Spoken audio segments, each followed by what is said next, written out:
Opposing reaction का एक और केस हम डिस्कस करेंगे जो कि है kinetics of second order opposed by first order reaction.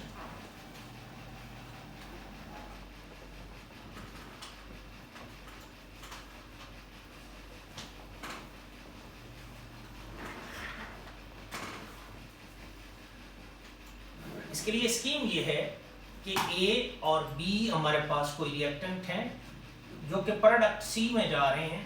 Rate constant for forward reaction के एफ है, rate constant for backward reaction के बी है। हम सपोज करते हैं कि T0 पर ए की इनिशियल कंसंट्रेशन ए है, बी की इनिशियल कंसंट्रेशन बी है और सी की इनिशियल कंसंट्रेशन 0 है। बहुत सारी पॉसिबिलिटीज हो सकती हैं। एक पॉसिबिलिटी ये है कि इस ए और बी की इनिशियल कंसंट्रेशन एक दूसरे के इक्वल हो और सी की इनिशियल कंसंट्रेशन 0 हो। यह भी हो सकता है कि ए और बी की इनिशियल कंसंट्रेशन एक दूसरे के इक्वल ना हो जबकि सी की इनिशियल कंसंट्रेशन 0 हो। यूं भी हो सकता है कि हम रिएक्शन को रिएक्टेंट से इनिशिएट करने की बजाय हम प्रोडक्ट से इनिशिएट करें, यानी सी की जो इनिशियल कंसंट्रेशन है वो नॉन जीरो हो, ए और बी की इनिशियल कंसंट्रेशन 0 हो। इस तरह डिफरेंट पॉसिबिलिटीज हो सकती हैं, लेकिन हम सबसे जो सिंपल केस है वो डिस्कस करेंगे। और हमने सपोज किया है कि T0 पर A की इनिशियल कंसंट्रेशन स्मॉल a है, B की इनिशियल कंसंट्रेशन स्मॉल b है, जबकि A और B दोनों की इनिशियल कंसंट्रेशन एक दूसरे के इक्वल है। आफ्टर टाइम t A की कंसंट्रेशन A से चेंज होकर A-x हो जाएगी और B की जो कंसंट्रेशन है वो B से चेंज होकर A-x हो जाएगी क्योंकि A और B इक्वल हैं, और C की कंसंट्रेशन 0 से चेंज होकर x हो जाएगी। इस रिएक्शन स्कीम के लिए अगर आप रेट ऑफ फॉरवर्ड रिएक्शन लिखते हैं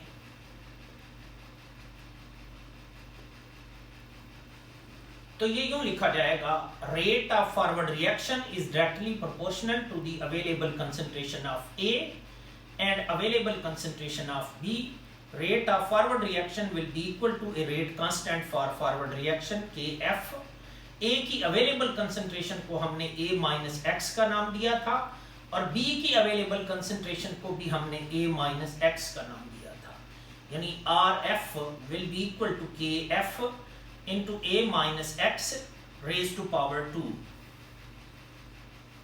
ये रेट लॉ एक्सप्रेशन है फॉर फॉरवर्ड रिएक्शन, जिसमें Rf rate of forward reaction है, Kf rate constant for forward reaction है, A-x available concentration of reactant A और B है एट एनी टाइम t, और ये जो अवेलेबल कंसंट्रेशन की जो पावर है ये ऑर्डर ऑफ रिएक्शन है। इट मींस कि जो फॉरवर्ड रिएक्शन है वो सेकंड ऑर्डर रिएक्शन है और ये Kf second order rate constant है, और इसके यूनिट यहीं से निकाले जा सकते हैं जो कि dm³ पर मोल पर सेकंड होंगे। Similarly rate of backward reaction अगर आप लिखते हैं, यानी rate law expression rate of backward reaction अगर आप लिखते हैं तो उसको हम RB से रिप्रेजेंट करेंगे। It should be directly proportional to the available concentration of C, यानी जो बैकवर्ड रिएक्शन होगा उसका रेट C की अवेलेबल कंसंट्रेशन पर डिपेंड करेगा, यानी RB will be equal to a rate constant for backward reaction that is KB and available concentration of C that is X। It means कि ये जो mathematical relation है ये rate law expression है for backward reaction, जिसमें RB rate of backward reaction है, KB rate constant for backward reaction है, X जो है वो अवेलेबल कंसंट्रेशन ऑफ C है at any time t, X की पावर 1 है इसलिए ऑर्डर ऑफ रिएक्शन 1 है। सो जो बैकवर्ड रिएक्शन है वो फर्स्ट ऑर्डर रिएक्शन है, जो फॉरवर्ड रिएक्शन है वो सेकंड ऑर्डर रिएक्शन है, इसलिए ये second order opposed by first order reaction है, और KB first order rate constant है, इसके यूनिट यहीं से निकाले जा सकते हैं और वो पर सेकंड है। नेट रेट ऑफ रिएक्शन क्या होगा?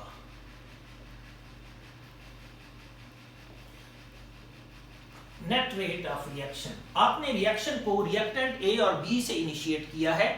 It means initially reaction vessel के अंदर सिर्फ रिएक्टेंट मौजूद थे, इसलिए इनिशियली जो नेट रिएक्शन की डायरेक्शन होगी वो फॉरवर्ड डायरेक्शन में होगी, और जो नेट रेट ऑफ रिएक्शन है उसको हम dx ओवर dt से रिप्रेजेंट करते आए, जो कि net rate of formation of C होगा. It should be equal to rate of forward reaction minus rate of backward reaction.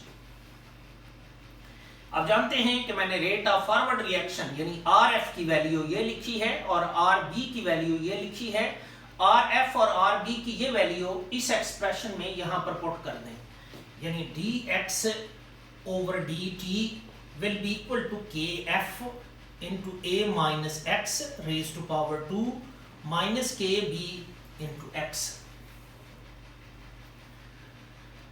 मैंने आपको बताया था कि जब अपोजिंग रिएक्शन के केस में यूं होता है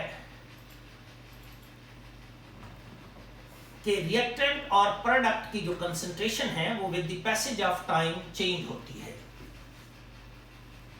यानी अगर मैं रिएक्टेंट A की कंसंट्रेशन की बात करूं तो T0 पर A की इनिशियल कंसंट्रेशन A है, जो कि with the passage of time कम होती जा रही है और एक पॉइंट पर पहुंचकर ये कांस्टेंट हो गई है. ये A माइनस x है जो कि with the passage of time कम हो रही है, जबकि जो C की कंसंट्रेशन है x वो with the passage of time increase हो रही है और वो भी एक स्टेज पर पहुंचकर कांस्टेंट हो गई है. C की कंसंट्रेशन को हमने x से रिप्रेजेंट किया है. एक स्टेज ऐसी आती है जब रिएक्टेंट और प्रोडक्ट दोनों की कंसंट्रेशन कांस्टेंट हो जाती है, वो स्टेज इक्विलिब्रियम स्टेज कहलाती है. इक्विलिब्रियम पर रिएक्शन स्टॉप नहीं होता, बल्कि रिएक्टेंट प्रोडक्ट में और प्रोडक्ट रिएक्टेंट में कन्वर्ट हो रहे होते हैं, इसलिए ये डायनामिक इक्विलिब्रियम है. डायनामिक इक्विलिब्रियम की तीन बेसिक कंडीशन है. एक ये है कि रिएक्टेंट और प्रोडक्ट दोनों की कंसंट्रेशन कांस्टेंट हो जाती है, यानी रिएक्टेंट की कंसंट्रेशन A माइनस XE हो जाएगी और प्रोडक्ट की इक्विलिब्रियम कंसंट्रेशन XE हो जाएगी. आप नोट करें कि रिएक्टेंट की इक्विलिब्रियम कंसंट्रेशन कम है और प्रोडक्ट की इक्विलिब्रियम कंसंट्रेशन ज्यादा है, इसलिए डायनामिक इक्विलिब्रियम स्टेज पर यह जरूरी नहीं है कि रिएक्टेंट और प्रोडक्ट की जो कंसंट्रेशन है वो इक्वल हो, लेकिन यह जरूरी है कि रिएक्टेंट और प्रोडक्ट की इक्विलिब्रियम कंसंट्रेशन कांस्टेंट होनी चाहिए. इक्विलिब्रियम की एक और कंडीशन यह है कि at the stage of equilibrium rate of forward reaction becomes equal to rate of backward reaction. यानी at the stage of equilibrium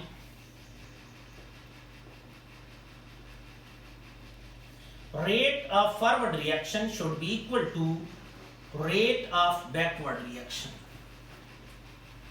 rate of forward reaction आपने लिखा है kf into a minus xe.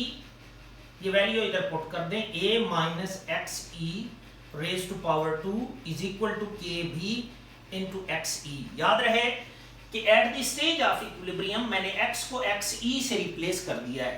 उसकी reason ये है कि मैंने ये कहा है कि जब सिस्टम इक्विलिब्रियम गेन कर लेता है तो रिएक्टेंट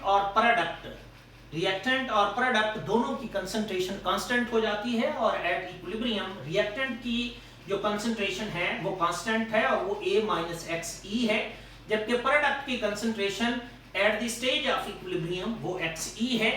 इसलिए मैंने यहां पर x को XE से रिप्लेस कर दिया है. इस मैथमेटिकल रिलेशन को आप रीअरेंज करें और यहां से KB की वैल्यू निकाल लें. यह आएगा KF into A minus XE square over XE. KB की ये जो वैल्यू है ये आप इस एक्सप्रेशन में यहां पर पुट कर दें. अगर आप ये वैल्यू यहां पर पुट करते हैं then dx over dt will be equal to kf into a minus x square minus kb की बजाय हम लिखेंगे kf into a minus xe square over xe. यानी KB की जो वैल्यू आपने इक्विलिब्रियम कंडीशन से निकाली है वो आपने यहां पर पुट कर दी है, उसके साथ ये x है. इसमें से KF आप कॉमन ले लें. dx over dt will be equal to KF ये मैंने कॉमन लिया है, ये a minus x square over 1 minus a minus x E square into x over x e. यहां से आप एलसीएम ले लें, इसका एलसीएम जो है वो एक्स ई आएगा। ये a minus x square into x e minus a minus x E square into x into k f is equal to d x over d t. ये a माइनस एक्स का square है, ये a minus x ई का square है। ये square आप open कर लें तो ये वाला एक्सप्रेशन यूं बनेगा, यानी आपके पास d x over d t will be equal to k f into a minus x square को मैं ओपन करने लगा हूँ, a square plus x square minus 2ax into x e minus a square plus x E square minus 2ax e into x divided by x e. ये x ई को अंदर multiply कर दें और ये माइनस एक्स को इसके साथ मल्टीप्लाई कर दें, then d x over d t will be equal to k f into A square x e plus x square into x e minus 2ax e x minus ये minus x को a से multiply करें, minus a square x minus x को x ई square से multiply करें, x ई square x minus x को minus 2ax e से multiply करें plus 2ax e x divided by x ई। अब नोट करें कि ये माइनस 2ax ई और ये प्लस 2ax ई ये कैंसिल आउट हो जाएगा। जो कुछ बाकी है उसको आप लिख लें, dx over dt is equal to k f minus 2ax e plus 2ax e cancel out हो जाएगा, जबकि इसमें और इसमें a स्क्वायर कॉमन है और यहाँ से भी कुछ कॉमन लिया जा सकता है। तो इसको रीअरेंज करें तो इसको यूं लिखा जा सकता है, यहाँ से और यहाँ से आपने a स्क्वायर कॉमन लिया तो ये एक्स ई माइनस एक्स रहेगा। यहाँ से आप एक्स ई एक्स इसमें और इसमें से कॉमन ले सकते हैं, प्लस एक्स ई एक्स यहाँ से एक्स रहेगा माइनस इधर एक्स ई रहेगा और ये प्लस 2ax ई और ये माइनस 2ax ई ये कैंसिल हो जाएगा, डिवाइडेड बाय एक्स ई। इसको फर्दर रीअरेंज करें तो इसको यूं लिखा जा सकता है, dx over dt will be equal to k f into, इसको रीअरेंज करके यूं लिखा जा सकता है a square x e minus x e x into x e minus x divided by x e. यानी यहां से मैंने माइनस कॉमन लिया है, इसलिए कि मैं चाहता हूं कि ये जो x माइनस एक्स ई है इसको एक्स ई माइनस एक्स लिखा जा सके, ताकि ये और ये कॉमन हो जाएं और इनको कॉमन आउट किया जा सके। dx over dt will be equal to k f into, यहां से x e minus x common ले लें, एक्स ई माइनस एक्स ये यहां पर रहेगा a square minus x e x divided by x e. यानी इस एक्सप्रेशन को आप रीअरेंज करके यूं लिख सकते हैं, dx over dt is equal to k f into divided by x E into x e minus x into a square minus x e x. ये जो मैथमेटिकल एक्सप्रेशन है इसको आप जरा गौर से देखें। ये variable separable first order differential equation है। डिफरेंशियल इक्वेशन इसलिए है कि इसमें x का derivative with respect to t मौजूद है। फर्स्ट ऑर्डर डिफरेंशियल इक्वेशन इसलिए है कि इसमें x का first derivative with respect to t मौजूद है।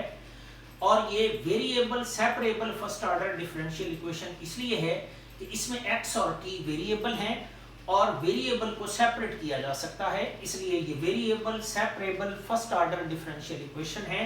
ऐसी डिफरेंशियल इक्वेशन को सॉल्व करने का तरीका ये होता है कि आप वेरिएबल को सेपरेट करते हैं और फिर इसको इंटीग्रेट करते हैं। तो मैं वेरिएबल को सेपरेट करने लगा हूं तो इसको यूं लिखा जा सकता है dx over x e minus x into A square minus x e x is equal to k F over x E into d t. मैंने वेरिएबल को सेपरेट कर दिया है। वेरिएबल इसमें x और t थे, t को मैंने एक साइड पर कर दिया है और x को दूसरी साइड पर कर दिया है। तो इसको इंटीग्रेट कर लेते हैं, इसका भी इंटीग्रल होगा और इसका भी इंटीग्रल होगा। इसको इंटीग्रेट करना आसान है, आप जानते हैं कि ये इंटीग्रल ऑफ dt है, तो ये इंटीग्रल है और ये डिफरेंशियल है तो इधर t रहेगा। जबकि इसको इंटीग्रेट करने के लिए हम मैथमेटिक्स की एक टेक्निक यूज करते हैं जिसको पार्शियल फ्रैक्शन कहा जाता है। तो इसको इंटीग्रेट करने के लिए आप पार्शियल फ्रैक्शन यूज करेंगे। यानी पार्शियल फ्रैक्शन का ये मतलब है कि इसके अंदर जो फंक्शन मौजूद है उसकी आप फ्रैक्शन बना लेंगे 1 over x e minus x into ए square minus x e x. इसको यूं लिखा जा सकता है a over x e minus x plus b over a square minus x e x. a और b कोई कांस्टेंट है और इनकी वैल्यूज यहीं से निकाली जा सकती हैं। वैल्यूज निकालने का तरीका कार ये होता है कि ये जो डिनोमिनेटर है इसको आप दूसरी साइड पर ले जाते हैं तो ये a वाली टर्म से भी मल्टीप्लाई होगा और b वाली टर्म से भी मल्टीप्लाई होगा। Then 1 will be equal to, जब ये वाली टर्म यहाँ पर मल्टीप्लाई होगी तो ये एक्स ई माइनस एक्स इधर भी है और यहाँ पर भी है तो ये कैंसिल आउट हो जाएगा, तो इधर रहेगा a into A square minus x e x plus, जब ये डिनोमिनेटर यहाँ पर मल्टीप्लाई होगा तो ये a square minus x e x यहाँ पर आएगा और ये इससे कैंसिल आउट हो जाएगा तो b into x e minus x रहेगा। a और b की वैल्यूज निकालने का तरीका कार ये होता है कि आप ये जो b के साथ टर्म मल्टीप्लाई हो रही है इसको इक्वल टू 0 पुट कर लें, फिर आप जो a के साथ टर्म मल्टीप्लाई हो रही है उसको इक्वल टू 0 पुट कर लें। तो सबसे पहले मैं x e minus x equal to 0 put करता हूं, यानी x की जो वैल्यू है वो एक्स ई पुट करता हूं इस वाले एक्सप्रेशन में। तो जब मैं x e minus x equal to 0 put करूंगा तो ये जो b वाली टर्म है ये 0 हो जाएगी और ये रहेगा 1 is equal to a into A square minus x e. X की बजाय एक्स ई पुट करेंगे तो ये एक्स ई स्क्वायर हो जाएगा। यहां से a की वैल्यू निकालेंगे तो ये 1 over a square minus x E square हो जाएगा। आपने a की वैल्यू निकाल ली है। b की वैल्यू निकालने के लिए आप ये जो a के साथ टर्म मल्टीप्लाई हो रही है इसको इक्वल टू 0 पुट करें, यानी put a square minus x e x equal to 0, यानी x e x equal to a square and x equal to a square over x e, यानी a square minus x e x equal to 0 put कर दें और जहां x है वहां a square by x e put कर दें। तो ये कंडीशन आप इस एक्सप्रेशन पर अप्लाई करें। Then 1 will be equal to a into A square minus x e और x की बजाय हम लिखेंगे a square over x e plus b into x e minus x की बजाय हम लिखेंगे a square over x e. ये एक्स ई से कैंसिल हो जाएगा और ये a square minus a square तो ये वाली टर्म 0 हो जाएगी। Then 1 will be equal to b और ये x E over 1 minus a square over x e रहेगा। इसका एलसीएम ले लें, 1 will be equal to x e, यानी x E square minus a square. यहां से b की वैल्यू निकाल लें, b will be equal to x E over a square minus x E square, और माइनस यहां से कॉमन ले लें ताकि a और b का जो डिनोमिनेटर है वो सेम हो जाए। a का denominator a square minus x E square था, तो b का डिनोमिनेटर भी मैंने a square minus x E square किया है, और मैंने माइनस यहां से कॉमन ले लिया, यानी a और b की वैल्यूज आपने निकाल ली हैं। ये वाली वैल्यूज आप इस एक्सप्रेशन में यहां पर पुट कर दें, जहां a है वहां 1 over a square minus x E square कर दें, जहां b है वहां minus x E over a square minus x E square कर दें, यानी आपके पास 1 over x e minus x into A square minus x e x will be equal to, a की बजाय हम a की वैल्यू लिखेंगे और वो 1 over a square minus x E square है, और उसके साथ ये 1 over x e minus x है। b की बजाय हम तो आपने a और b की जो वैल्यू निकाली थी वो आप इस एक्सप्रेशन में यहाँ पर और यहाँ पर पुट करें, तो a की जो वैल्यू है वो 1 over a square minus x E square है, वो मैंने यहाँ पर पुट की है, और जो b की वैल्यू है वो minus x E over a square minus x E square है, वो मैंने पुट की है, और इसके साथ ये है 1 over a square minus x e x. यहाँ से आप 1 over a square minus x E square common ले लें, तो ये 1 over x e minus x minus x E over a square minus x E into x, ये रहेगा। It will be equal to x e minus x into A square minus x E into x. आपको दरअसल इस function का integral चाहिए था, क्योंकि यहाँ पर इंटीग्रल मौजूद है, इसको दोनों साइड से इंटीग्रेट कर लें, यानी इसका इंटीग्रल ले लें तो ये आएगा, इसका इंटीग्रल ले लें, इसका भी इंटीग्रल ले लें, यानी आपने प्रूव कर दिया कि ये जो इंटीग्रल है, यानी ये वाला इंटीग्रल ये इसके इक्वल है, तो इस इंटीग्रल को आप इससे रिप्लेस कर सकते हैं, यानी 1 over a square minus x E square into minus integral of minus 1 over x e minus x into D x minus integral of, यहाँ माइनस की बजाय मैं प्लस लिख लेता हूँ, और minus x E over a square minus x e x into D x is equal to kf over xe into integral of dt। अब note करें कि मैंने यहाँ पर भी माइनस लगाया और यहाँ पर भी माइनस, ये माइनस इंटू माइनस वही प्लस हो जाएगा, लेकिन यहाँ माइनस इसलिए लगाया है कि मैं चाहता हूँ कि इस नीचे वाले फंक्शन का डेरिवेटिव इसके ऊपर मौजूद हो, एक्स ई माइनस एक्स का डेरिवेटिव माइनस 1 है, वो इसके ऊपर मौजूद होना चाहिए। ये जो माइनस था ये मैंने इंटीग्रल के अंदर लिखा है एक्स ई के साथ, क्योंकि मैं जानता हूं कि ए square minus x e x का डेरिवेटिव माइनस एक्स ई है, वो इसके ऊपर मौजूद होना चाहिए। अब आप देखें कि ये डिनोमिनेटर का जो डेरिवेटिव है वो इसके ऊपर मौजूद है, और इस डिनोमिनेटर का जो डेरिवेटिव है वो इसके ऊपर मौजूद है। जब नीचे वाले फंक्शन का डेरिवेटिव उसके ऊपर मौजूद हो तो उसको इंटीग्रेट करते वक्त डिनोमिनेटर का नेचुरल लॉग लिखते हैं, नीचे वाले फंक्शन का डेरिवेटिव उसके ऊपर मौजूद है तो इसको इंटीग्रेट करते वक्त डिनोमिनेटर का नेचुरल लॉग लिखेंगे। अब ये दोनों साइड्स इंटीग्रेटेबल हैं और इसको इंटीग्रेट करते हैं। इंटीग्रेट करने के लिए आप इसको यूं लिखेंगे 1 over a square minus x E square minus natural log of x e minus x plus natural log of a square minus x e x is equal to k F over x E into t plus constant of integration c. इस पर आप log formula apply करें तो इसको यूं लिखा जा सकता है। इस पर आप लॉग फार्मूला अप्लाई करें तो ये होगा 1 over a square minus x E square into natural log of a square minus x e x over x e minus x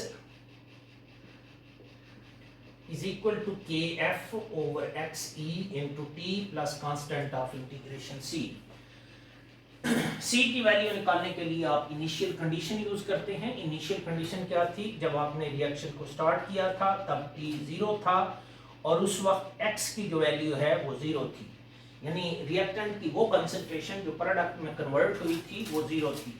ये कंडीशन आप ऊपर अप्लाई करें तो ये वाला एक्सप्रेशन जो लिखा जा सकता है 1 over a square minus x E square natural log of x 0 होगा तो ये एक्स ई इंटू एक्स 0 हो जाएगा, ये x 0 हो जाएगा तो ये रहेगा ए स्क्वायर ओवर एक्स ई। t 0 तो ये वाली टर्म 0 तो c की ये वैल्यू आएगी। c की ये वैल्यू आप इस एक्सप्रेशन में यहां पर पुट कर लें। Then 1 over a square minus x e square natural log of a square minus x e x over x e minus x will be equal to kf over x e into t। c की value आपने ये निकाली है, ये यहाँ पर put कर दें, प्लस c की ये जो वैल्यू आपने निकाली है ये इस एक्सप्रेशन में पुट कर दें। तो ये अगर आप यहाँ पर पुट करेंगे तो 1 over a square minus x E square into natural log of a square over x e हो जाएगा। अब ये वाली जो वैल्यू है इसको आप दूसरी साइड पर ले जाएं तो इसको रीअरेंज करके यूं लिखा जा सकता है 1 over a square minus x E square natural log of a square minus x e x over x e minus x. ये वाली टर्म जब दूसरी साइड पर जाएगी तो माइनस हो जाएगी, तो minus 1 over a square minus x E square natural log of a square over x e is equal to k F over x E into t. यहां से 1 over a square minus x E square इसके साथ भी है, इसके साथ भी है, इसको कॉमन ले लें, यानी 1 over a square minus x E square common आ जाएगा। Natural log of a square minus x e x over x e minus x minus natural log of a square over x e will be equal to k F over x E into t. इस पर log formula आप apply करेंगे, log a minus log b है तो log ए over B हो जाएगा।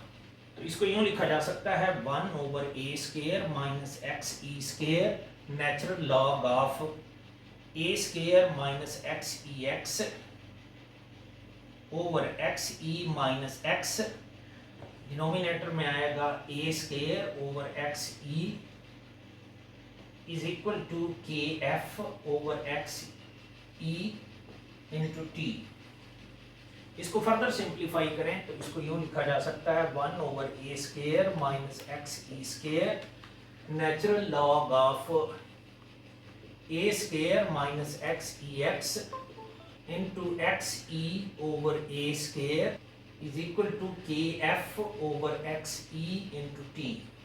ये जो a square minus x E square है इसको आप दूसरी साइड पर ले जाएं तो ये natural log of x E into a square minus x e x divided by a square into x e minus x will be equal to kf over x e into a square minus x e square into t। इस mathematical expression को आप और से देखें तो ये mathematical expression equation of straight line है passing through the origin, जिसमें यहां से लेकर यहां तक ये डिपेंडेंट वेरिएबल y है, ये t इंडिपेंडेंट वेरिएबल x है, ये इस प्लॉट की स्लोप m है और ये y is equal to mx type expression है। इसके अकॉर्डिंग अगर आप प्लॉट बनाएं तो प्लॉट स्ट्रेट लाइन होगा और ओरिजिन से पास करेगा अलॉन्ग एक्स एक्सिस आप इंडिपेंडेंट वेरिएबल t लेंगे, अलॉन्ग वाई एक्सिस आप dependent variable log of x E into A square minus x e x divided by a square into x e minus x ये लेंगे। तो ये straight line आएगा, origin से pass करेगा। इस प्लॉट की सिग्निफिकेंस ये होगी कि इसकी स्लोप जो कि के एफ ओवर एक्स ई इंटू ए स्क्वायर माइनस एक्स ई स्क्वायर के इक्वल है, उसको यूज किया जा सकता है rate constant for forward reaction की डिटर्मिनेशन में। यानी अगर आप स्लोप को प्रोडक्ट की इक्विलिब्रियम कंसंट्रेशन से मल्टीप्लाई करेंगे और ए square minus x E square पर डिवाइड करेंगे तो यहाँ से rate constant for forward reaction की वैल्यू निकाली जा सकती है। इस मैथमेटिकल एक्सप्रेशन से आप के यूनिट भी निकाल सकते हैं, के एफ की यूनिट निकाल सकते हैं। के एफ की यूनिट निकालने के लिए आप इसको रीअरेंज करें और यहाँ से के एफ निकाल लें। यानी यहाँ से k f will be equal to x E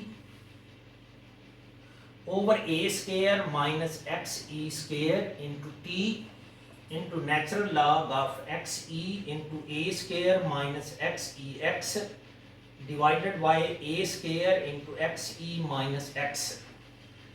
log के अंदर जो क्वांटिटी है वो डायमेंशन लेस है। नीचे जो कंसंट्रेशन का स्क्वायर है इसके यूनिट मोल पर डीएम क्यूब स्क्वायर होंगे, इसके यूनिट मोल पर डीएम क्यूब होंगे, इसके यूनिट सेकंड होंगे। तो जो के एफ के यूनिट आएंगे वो डीएम क्यूब पर मोल पर सेकंड होंगे, जो इस बात को इंडिकेट करेंगे कि जो फॉरवर्ड रिएक्शन है वो सेकंड ऑर्डर रिएक्शन है। आपने के एफ की डिटर्मिनेशन का तरीका सीखा है कि एक्सपेरिमेंटली आप के एफ को कैसे डिटरमिन कर सकते हैं। अगर आपने के बी निकालना हो तो फिर आप क्या करेंगे, उसके डिफरेंट मेथड्स हो सकते हैं। एक मेथड ये है कि जहां आपने के बी की वैल्यू निकाली थी इनिशियल एक्सप्रेशन में, वहां के एफ की वैल्यू निकालें और उस डिफरेंशियल इक्वेशन के अंदर पुट करके उसको इसी तरीके से सॉल्व करें तो जो फाइनल एक्सप्रेशन आएगा उससे के बी की वैल्यू निकाली जा सकती है। लेकिन वो जरा लेंथी मेथड है। दूसरा जो अल्टरनेट मेथड हो सकता है वो ये है कि आप यहाँ पर इक्विलिब्रियम कंडीशन अप्लाई करें और यहाँ से के एफ की वैल्यू निकालें इन टर्म ऑफ के बी, वो यहाँ पर पुट करें तो ये वाला एक्सप्रेशन इन टर्म ऑफ के बी आ जाएगा। मैं वो कंडीशन अप्लाई करता हूं और इस मैथमेटिकल एक्सप्रेशन को रीअरेंज करता हूं इन द फॉर्म ऑफ के बी। यानी आप जानते हैं कि at equilibrium rate of forward reaction becomes equal to rate of backward reaction, यानी k f into a minus x E square is equal to के बी इंटू एक्स ई।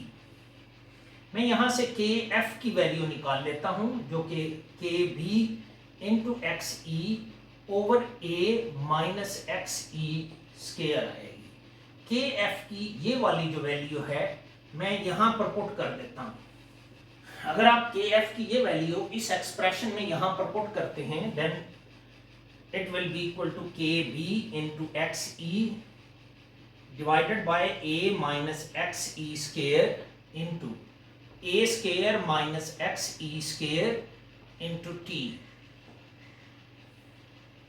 के F की जो वैल्यू आपने निकाली थी इन टर्म ऑफ के B वो आपने पुट की है और ये एक्स ई ऑलरेडी इसके अंदर मौजूद है, इसको मैं इधर लिख देता हूं। ये एक्स ई और एक्स ई कैंसिल हो जाएंगे, ये बनेगा के बी और इस पर मैं फार्मूला अप्लाई कर देता हूं, यानी ये ए माइनस एक्स ई इंटू ए प्लस एक्स ई हो जाएगा। डिनोमिनेटर में ए माइनस एक्स ई स्क्वायर इंटू टी रहेगा। ये ए माइनस एक्स ई है और ये उसका स्क्वायर है तो ये और ये कैंसिल हो जाएंगे। तो ये जो एक्सप्रेशन बनेगा वो यूं बनेगा, यानी ये आपके पास था natural log of x E into A square minus x e x divided by a square into x e minus x is equal to, यहां रहेगा k b over A minus XE A plus XE into T। ये वाला mathematical relation भी equation of straight line है passing through the origin, और इस mathematical expression को use किया जा सकता है फॉर डिटर्मिनेशन ऑफ के बी। यानी ये आपका डिपेंडेंट वेरिएबल y होगा, ये इंडिपेंडेंट वेरिएबल x है, और ये इस प्लॉट की स्लोप है, और ये y is equal to mx type expression है। इसके अकॉर्डिंग अगर आप प्लॉट बनाएं तो प्लॉट स्ट्रेट लाइन होगा, ओरिजिन से पास करेगा। यानी आप natural log of XE into A square minus XEX over a square into XE minus x को as a function of t plot करें, ये स्ट्रेट लाइन होगा, ओरिजिन से पास करेगा। इस प्लॉट की जो स्लोप है वो KB into A plus XE over A minus XE के इक्वल आएगी। अगर आप KB निकालना चाहते हैं तो इस प्लॉट की स्लोप को रिएक्टेंट की इक्विलिब्रियम कंसंट्रेशन के साथ मल्टीप्लाई करें और A प्लस XE पर डिवाइड कर दें, तो ये KB की वैल्यू निकाली जा सकती है।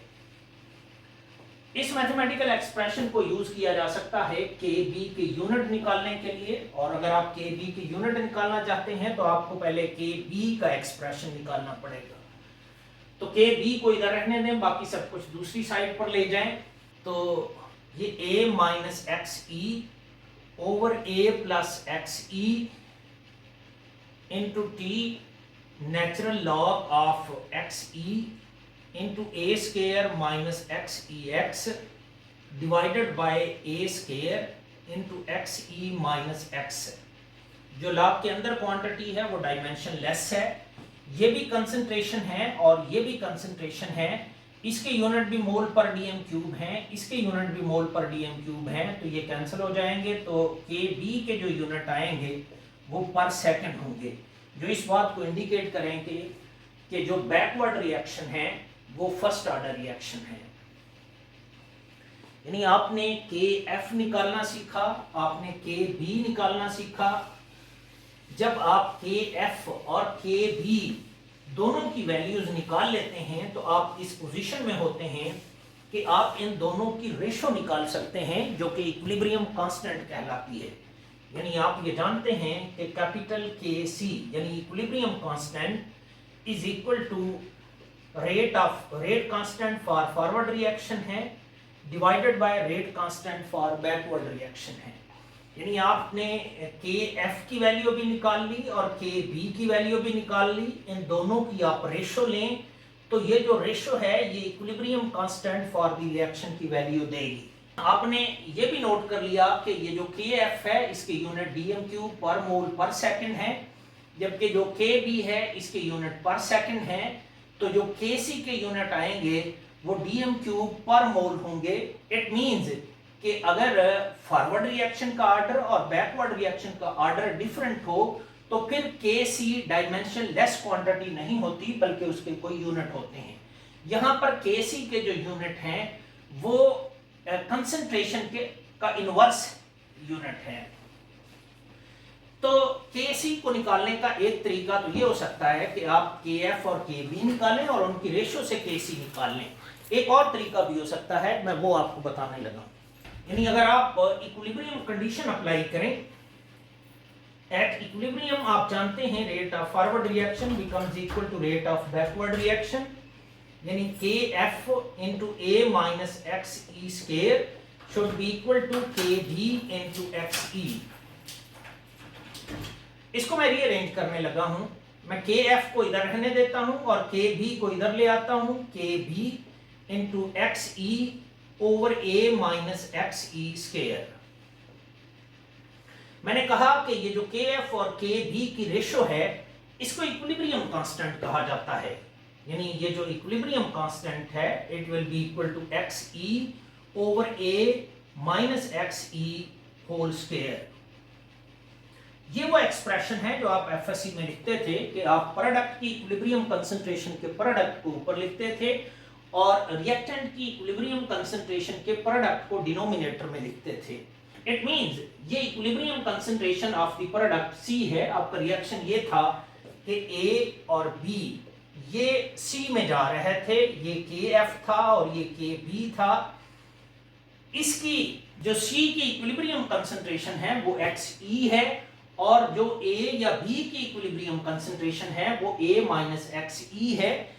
आप इस बात को यकीनी बनाएं कि आपका सिस्टम इक्विलिब्रियम गेन कर चुका है। यानी ये कैसे कंफर्म होगा, जब रिएक्टेंट या प्रोडक्ट दोनों की कंसंट्रेशन कांस्टेंट हो जाएगी और with the passage of time ये कंसंट्रेशन वेरी नहीं करेगी, तो फिर आपका सिस्टम इक्विलिब्रियम गेन कर चुका होगा। और उस वक्त आप रिएक्शन वेसल से सैंपल निकालें, उसमें प्रोडक्ट की इक्विलिब्रियम कंसंट्रेशन किसी भी टेक्निक से मेजर करें और रिएक्टेंट की इक्विलिब्रियम कंसंट्रेशन मेजर करें, उनकी वैल्यूज इस एक्सप्रेशन में पुट करें, तो भी आप इक्विलिब्रियम कांस्टेंट की वैल्यू निकाल सकते हैं। आपको याद होगा कि जब हमने first order opposed bye first order reaction को डिस्कस किया तो उसमें हमने एक term composite rate constant introduce करवाई थी। कंपोजिट रेट कांस्टेंट के बारे में मैंने ये कहा था कि ये स्मॉल kc है और it should be equal to kf plus kb। लेकिन ये kf और kb आपस में उस सूरत में ऐड किए जा सकते हैं कि kf और kb के यूनिट सेम हों। लेकिन इस केस में चूंकि kf के यूनिट dm³ पर मोल पर सेकंड हैं और kb के यूनिट पर सेकंड हैं, यानी ये दोनों क्वांटिटीज फिजिकली एक दूसरे से डिफरेंट हैं, इनको आपस में ऐड करके कंपोजिट रेट कांस्टेंट की वैल्यू नहीं निकाली जा सकती। कंपोजिट रेट कांस्टेंट सिर्फ उस सूरत में निकाला जाता है जब फॉरवर्ड और बैकवर्ड रिएक्शन दोनों के रेट कांस्टेंट के यूनिट सेम हो, यानी रिएक्शन ऑर्डर अगर सेम हो तो कंपोजिट रेट कांस्टेंट की वैल्यू निकाली जा सकती है। लेकिन अगर रिएक्शन ऑर्डर एक दूसरे से डिफरेंट हो तो फिर स्मॉल kc की वैल्यू नहीं निकाली जा सकती।